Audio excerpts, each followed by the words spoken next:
अगर आप अपने नए घर की एक दीवार गिराते समय यह खोजें कि उसके अंदर एक पूरे परिवार के ममीकृत शव छिपे हुए हैं, दशकों से बंद ऐसे स्थान में जो किसी भी निर्माण योजना के अनुसार अस्तित्व में ही नहीं होना चाहिए, तो आप क्या करेंगे? यह वास्तुकार अर्जुन मल्होत्रा की सच्ची और भयावह कहानी है। एक ऐसा मामला जिसने 1943 में राजस्थान के जैसलमेर की नींव हिला दी और भारतीय औपनिवेशिक निर्माण इतिहास के सबसे विचलित करने वाले रहस्यों में बदल गया। सूरजगढ़ हवेली 19वीं सदी की शुरुआत से ही जैसलमेर के बाहरी इलाके में भव्य रूप से खड़ी थी। इसके पीले बलुआ पत्थर की दीवारें और लंबे गलियारे क्षेत्र के प्रभावशाली परिवारों की कई पीढ़ियों के साक्षी रहे थे। लेकिन 1943 की सर्दियों में ये सदियों पुरानी दीवारें एक ऐसा रहस्य उजागर करने वाली थीं जो भारतीय औपनिवेशिक वास्तुकला के इतिहास को हमेशा के लिए बदल देगा। वास्तुकार अर्जुन मल्होत्रा ने अपने जीवन के 15 वर्ष राजस्थान की ऐतिहासिक इमारतों के अध्ययन और पुनर्स्थापन को समर्पित किए थे, जब उन्हें वह कार्य सौंपा गया जिसने उनके शेष जीवन को परिभाषित कर दिया। अर्जुन एक अत्यंत सूक्ष्म और अनुशासित व्यक्ति थे। दिल्ली के नेशनल स्कूल ऑफ आर्किटेक्चर से विशेष सम्मान के साथ स्नातक और औपनिवेशिक काल की हवेलियों व संरचनाओं में विशेषज्ञ। 42 वर्ष की आयु तक उन्होंने पूरे राज्य में 30 से अधिक ऐतिहासिक संपत्तियों का पुनर्स्थापन किया था, लेकिन सूरजगढ़ में जो उनका इंतजार कर रहा था, उसके लिए कुछ भी उन्हें तैयार नहीं कर पाया। यह संपत्ति नवंबर 1943 में श्री रामनारायण सेठ, जोधपुर के एक समृद्ध व्यापारी द्वारा खरीदी गई थी, जो इस पुरानी हवेली को एक आधुनिक पारिवारिक निवास में बदलना चाहते थे। यह इमारत लगभग 20 वर्षों से खाली पड़ी थी। इसके अंतिम मालिक लालजी ठाकुर की 1924 में मृत्यु के बाद से यह एक ऐसी संपत्ति है जिसमें बहुत इतिहास छिपा है। वास्तुकार साहब रामनारायण ने हवेली में अपनी पहली मुलाकात के दौरान समझाया, मेरा इरादा मूल संरचना को सुरक्षित रखने का है, लेकिन सुविधाओं को आधुनिक बनाना चाहता हूं ताकि मेरा परिवार यहां आराम से रह सके। अर्जुन ने दर्जनों परित्यक्त हवेलियों का निरीक्षण किया था, लेकिन सूरजगढ़ कुछ अलग थी। जैसे ही उन्होंने मुख्य द्वार की दहलीज पार की, उन्हें एक अजीब सी अनुभूति हुई, मानो यह घर उनके आने का इंतजार कर रहा हो। क्या आपके पास मूल निर्माण के नक्शे हैं? अर्जुन ने मोटी पत्थर की दीवारों को देखते हुए पूछा। यही तो अजीब बात है, रामनारायण ने उत्तर दिया। जो नक्शे मुझे रजिस्ट्रार कार्यालय से मिले हैं, वे वर्तमान संरचना से पूरी तरह मेल नहीं खाते। कुछ विसंगतियां हैं जिन्हें मैं समझ नहीं पा रहा। अर्जुन ने नक्शे लिए और उन्हें बारीकी से देखने लगे। हवेली का निर्माण 1821 में ठाकुर हरदेव सिंह, क्षेत्र के एक प्रभावशाली जमींदार द्वारा कराया गया था, जो उस समय की औपनिवेशिक शैली के अनुरूप था। एक केंद्रीय आंगन जिसके चारों ओर मोटी चिनाई वाली दीवारों और लकड़ी ईंट की छतों वाले कमरे बने थे। किस तरह की विसंगतियां? अर्जुन ने पूछा। इन नक्शों के अनुसार यहाँ 12 कमरे होने चाहिए, रामनारायण ने समझाया। लेकिन जब हमने गिनती की तो केवल 11 ही मिले।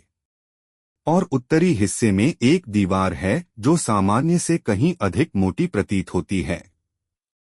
अर्जुन को पेशेवर जिज्ञासा की तीव्र चुभन महसूस हुई। अपने वर्षों के अनुभव में उन्होंने कई ऐतिहासिक इमारतों में बिना दर्ज किए गए बदलाव देखे थे, लेकिन रामनारायण का वर्णन कुछ अधिक ही जटिल संकेत दे रहा था। हम पूरी संपत्ति का विस्तृत निरीक्षण कर सकते हैं, अर्जुन ने प्रस्ताव रखा। मैं पूरे परिमाप को मापकर मूल नक्शों से तुलना करना चाहूंगा। रामनारायण ने तुरंत सहमति दे दी। अगले दिन अर्जुन सूरजगढ़ पहुंचे। अपने सहायक, युवा सिविल इंजीनियर रवि चौहान और मुख्य कारीगर हकीम अली, जो औपनिवेशिक निर्माण में 30 वर्षों का अनुभव रखते थे, के साथ। हम उत्तरी हिस्से से शुरू करेंगे, अर्जुन ने अपनी टीम से कहा।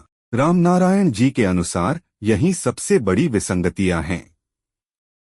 हवेली का उत्तरी भाग 15 मीटर लंबे एक गलियारे से बना था, जिसके साथ 3 कमरे केंद्रीय आंगन की ओर खुलते थे।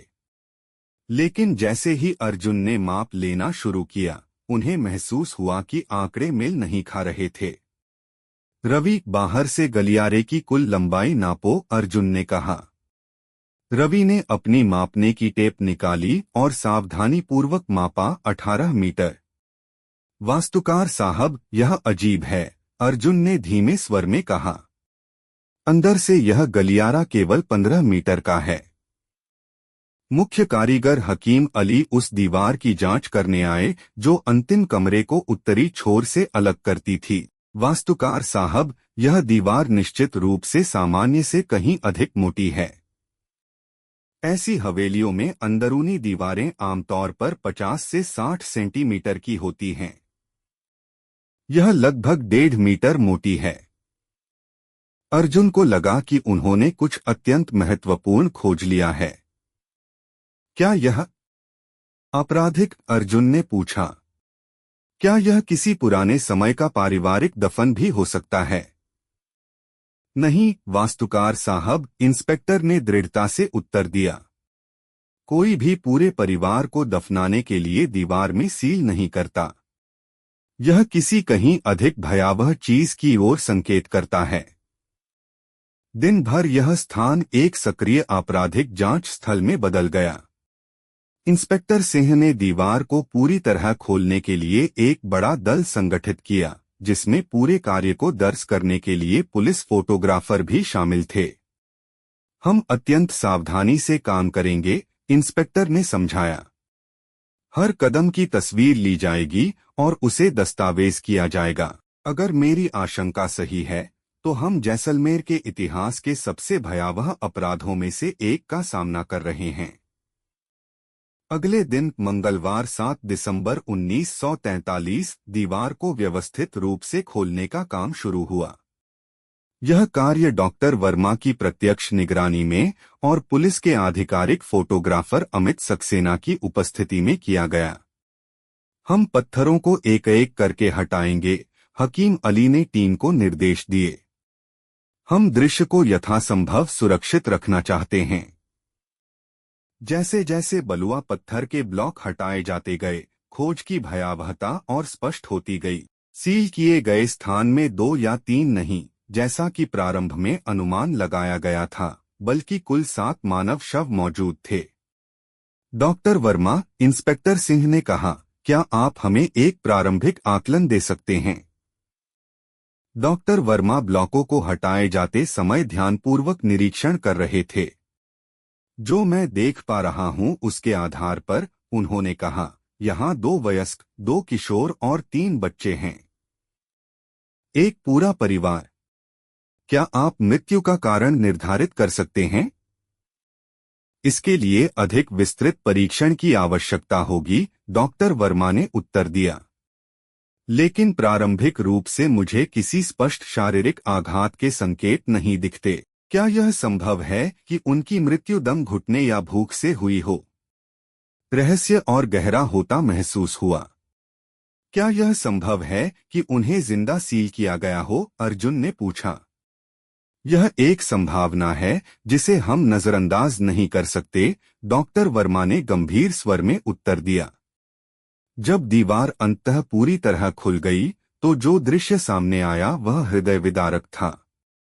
7 शव छोटे से कमरे में इस तरह फैले हुए थे, मानो उन्होंने अपने अंतिम क्षणों में किसी प्रकार की शांति। क्या यह संभव है कि इस दीवार के पीछे कोई बंद किया गया स्थान हो? अर्जुन ने पूछा। यह बहुत संभव है, हकीम अली ने उत्तर दिया। मैंने अन्य पुरानी हवेलियों में ऐसे मामले देखे हैं। कई बार लोग गुप्त ठिकाने या छिपी हुई भंडारण कोठरियां बनाने के लिए जगहें सील कर देते थे। अर्जुन ने और अधिक विस्तृत जांच करने का निर्णय लिया। उन्होंने सर्वेक्षण इंजीनियर सुरेश मेहता से संपर्क किया, ताकि वह सटीक उपकरणों के साथ पूरी संपत्ति का मापन कर सके।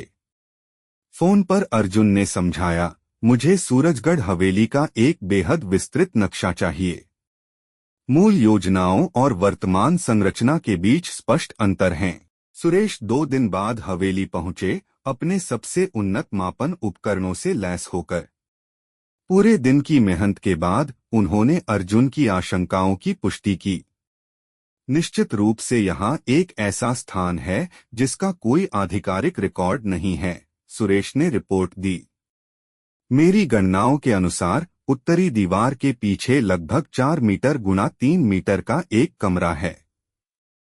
एक पूरा कमरा? अर्जुन ने विस्मय से पूछा। जी हाँ, सुरेश ने पुष्टि की, और सबसे अजीब बात यह है कि मेरी माप के अनुसार इस कमरे तक हवेली के अंदर और बाहर दोनों ओर से पहुंच संभव है, लेकिन दोनों प्रवेश पूरी तरह से सील किए गए हैं। यह रहस्यमय वास्तु पहेली अर्जुन को और अधिक आकर्षित करने लगी। क्या आपको लगता है कि हम संरचना को नुकसान पहुंचाए बिना दीवार खोल सकते हैं? अर्जुन ने पूछा। यह संभव है, हकीम अली ने उत्तर दिया, लेकिन हमें बेहद सावधान रहना होगा। ये पत्थर की चिनाई वाली दीवारें बहुत मजबूत होती हैं, पर गलत तरीके से काम करने पर नाजुक भी साबित हो सकती हैं। जब रामनारायण सेठ को इन निष्कर्षों के बारे में बताया गया, तो उन्होंने तुरंत दीवार खोलने की अनुमति दे दी। मैं जानना चाहता हूं कि वहां क्या है, उन्होंने दृढ़ता से कहा। अगर हम इस घर में रहने वाले हैं, तो मुझे ऐसे बंद स्थान का विचार पसंद नहीं, जिसके बारे में हमें कुछ भी पता न हो। अर्जुन ने दीवार खोलने की तारीख सोमवार 6 दिसंबर 1943 तय की। उस सुबह वे अपनी पूरी टीम के साथ सूरजगढ़ पहुंचे। रवि, हकीम अली, सुरेश और इसके अलावा उन्होंने विध्वंस कार्य में विशेषज्ञ 2 मजदूर भी रखे थे, शर्मा भाई, मोहन और राकेश। हम पहले एक छोटा सा छेद बनाएंगे, हकीम अली ने समझाया। बड़ा हिस्सा खोलने से पहले देखना जरूरी है कि अंदर क्या है। शर्मा भाइयों ने हथौड़े और छेनी से काम शुरू किया, पत्थरों के बीच लगे पुराने मसाले को बहुत सावधानी से हटाते हुए। काम धीमा और अत्यंत सूक्ष्म था, क्योंकि दीवार असाधारण मजबूती से बनाई गई थी। वास्तुकार साहब, मोहन शर्मा ने 2 घंटे बाद कहा, अब एक मुट्ठी के आकार का छेद बन गया है। क्या मैं अंदर देखने के लिए एक लैंप ले आऊं? अर्जुन हाथ में पकड़ी टॉर्च के साथ पास आए और उसकी रोशनी को सील किए गए स्थान के भीतर डाला। जो उन्होंने देखा, उससे उनकी रगों में सिहरन दौड़ गई। हे भगवान, वे बुदबुदाए, सहज रूप से पीछे हटते हुए। क्या हुआ वास्तुकार साहब? रवि ने घबराकर पूछा। अर्जुन कुछ सेकंड तक चुप रहे, जो उन्होंने देखा था उसे समझने की कोशिश करते हुए। अरे, क्या वहां कोई है? अंदर कोई? हकीम अली ने अविश्वास से पूछा। एक शरीर, अर्जुन ने कांपती आवाज में स्पष्ट किया। उस जगह के भीतर एक मानव शरीर है। पूरी टीम स्तब्ध रह गई, उस चौंकाने वाले खुलासे को पचाने की कोशिश करते हुए। सबसे पहले प्रतिक्रिया रवि की थी। क्या आप सुनिश्चित हैं, वास्तुकार साहब? अर्जुन ने टॉर्च उसकी ओर बढ़ा दी। खुद देख लो। रवि छेद के पास गया और रोशनी अंदर डाली। उसकी प्रतिक्रिया तुरंत थी, वह झटके से पीछे हटा, चेहरा सफेद पड़ चुका था। यह सच है, उसने पुष्टि की। वहां एक शरीर है, लेकिन बहुत पुराना, जैसे ममीकृत हो। हकीम अली भी देखने आगे आए। वर्षों का अनुभव उन्हें दीवारों के भीतर अजीब वस्तुएं मिलने के लिए तैयार कर चुका था, लेकिन ऐसा दृश्य उन्होंने कभी नहीं देखा था। यह सब कुछ बदल देता है, उन्होंने देखने के बाद कहा। हमें तुरंत अधिकारियों को सूचित करना चाहिए। अर्जुन सहमत थे। रवि, तुरंत गांव जाओ और पुलिस को सूचना दो। उनसे कहो कि वे किसी फॉरेंसिक डॉक्टर या ऐसे व्यक्ति को साथ लाए जो मानव अवशेषों की जांच कर सके। जब रवि गांव की ओर रवाना हुआ, तब अर्जुन ने सील किए गए स्थान को और ध्यान से देखने का निर्णय लिया। एक अधिक शक्तिशाली लैंप की मदद से वे अंदर को और स्पष्ट देख सके। क्या आप वहां कोने में कुछ देख रहे हैं? अर्जुन ने हकीम अली से पूछा। हकीम अली ने उस दिशा में देखा। लगता है लगता है वहां एक और छोटा शरीर है। एक बच्चा अर्जुन ने पूछा। संभव है, हकीम अली ने गंभीर स्वर में उत्तर दिया। दोनों पुरुष देखते रहे और धीरे धीरे उन्हें एहसास हुआ कि उस बंद स्थान में 2 से अधिक शरीर मौजूद हैं। वास्तुकार साहब, हकीम अली ने लगभग फुसफुसाते हुए कहा, मुझे लगता है कि वहां एक पूरा परिवार है। अर्जुन की रीढ़ में सिहरन दौड़ गई। ऐतिहासिक संपत्तियों के पुनर्स्थापन के अपने 15 वर्षों के अनुभव में उन्होंने बहुमूल्य वस्तुएं, पुराने दस्तावेज और कभी कभार जानवरों के अवशेष पाए थे, लेकिन इतना भयावह दृश्य कभी नहीं। 2 घंटे बाद रवि लौट आया। उसके साथ जैसलमेर के पुलिस प्रमुख इंस्पेक्टर विक्रम सिंह और क्षेत्र के फॉरेंसिक चिकित्सक डॉक्टर अनिल वर्मा भी थे। सुप्रभात वास्तुकार साहब, इंस्पेक्टर सिंह ने अभिवादन किया। उन्होंने मुझे एक बेहद अजीब कहानी सुनाई है, इंस्पेक्टर विक्रम सिंह ने कहा। क्या यह सच है कि आपने एक दीवार के भीतर सील किए गए मानव शव पाए हैं? यह सच है, इंस्पेक्टर, अर्जुन ने उत्तर दिया। मैं आपको सलाह दूंगा कि आप स्वयं देखकर पुष्टि करें। इंस्पेक्टर सिंह छेद के पास पहुंचे और सील किए गए स्थान के भीतर झांका। उनकी प्रतिक्रिया अत्यंत गंभीर थी। डॉक्टर वर्मा, उन्होंने फॉरेंसिक चिकित्सक को पुकारा। मुझे चाहिए कि आप इसे तुरंत जांचें। डॉक्टर अनिल वर्मा एक वरिष्ठ व्यक्ति थे। फॉरेंसिक चिकित्सा में उन्हें 20 वर्षों से अधिक का अनुभव था। उन्होंने हर प्रकार की मृत्यु देखी थी, लेकिन सूरजगढ़ हवेली की स्थिति पूरी तरह असामान्य थी। आपके अनुमान में ये शव यहाँ कितने समय से हैं?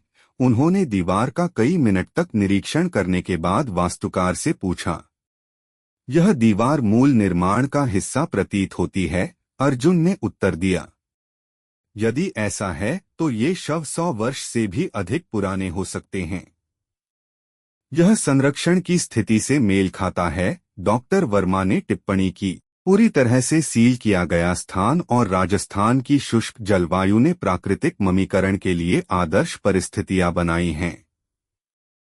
इंस्पेक्टर सिंह ने स्थिति का पूरा नियंत्रण संभाल लिया। हमें इस दीवार को पूरी तरह खोलना होगा ताकि दृश्य की जांच की जा सके, उन्होंने कहा। लेकिन अब यह एक आपराधिक जांच है या सुरक्षा खोजने की कोशिश की हो? 2 वयस्कों की स्थिति से प्रतीत होता था कि उन्होंने बच्चों को बचाने का प्रयास किया था। हर चीज की तस्वीर लो, इंस्पेक्टर सिंह ने फोटोग्राफर को आदेश दिया। हर शव की स्थिति का पूर्ण दस्तावेजीकरण चाहिए। अर्जुन यह दृश्य पेशेवर भय और वास्तुकला संबंधी जिज्ञासा के मिश्रण के साथ देख रहे थे। इंस्पेक्टर, उन्होंने कहा, क्या आप इस स्थान की बनावट में कुछ अजीब नहीं देखते? आप किस बारे में कह रहे हैं?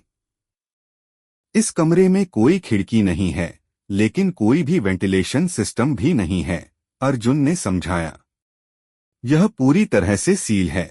और फर्श को देखिए, यह वही टाइलें हैं जो हवेली के बाकी हिस्सों में इस्तेमाल हुई हैं। इससे क्या निष्कर्ष निकलता है? कि यह कमरा विशेष रूप से सील किए जाने के उद्देश्य से बनाया गया था, अर्जुन ने उत्तर दिया।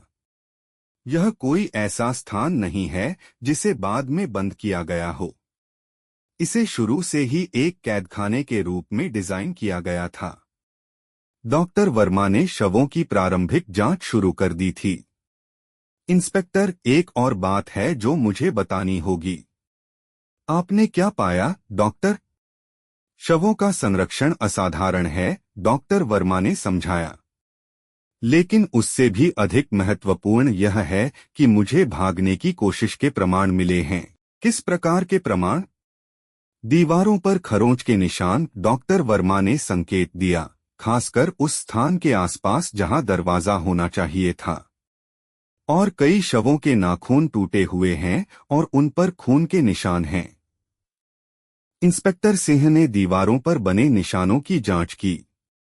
क्या आप सुनिश्चित हैं कि ये निशान अंदर से बनाए गए थे? पूरी तरह से सुनिश्चित, डॉक्टर वर्मा ने उत्तर दिया। ये लोग इस कमरे में सील किए जाने के समय जीवित थे। यह खुलासा, इस खुलासे ने पूरी टीम पर एक असहज चुप्पी थोप दी। अर्जुन सील किए गए कमरे की संरचना को और अधिक ध्यान से देखने के लिए आगे बढ़े।